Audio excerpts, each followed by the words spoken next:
Здесь будет выступать бывший солист Эксепта, точнее скажем, легендарный Удо Диркшнайдер.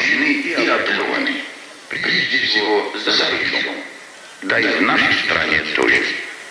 Нам будут жестоко мстить за наши успехи и достижения. И мое имя тоже будет оболгано, оклеветано. Мне припишут множество злодеяний. И все же, как бы ни развивались события, но пройдет время, и взоры новых поколений будут обращены к делам и победам нашего Отечества.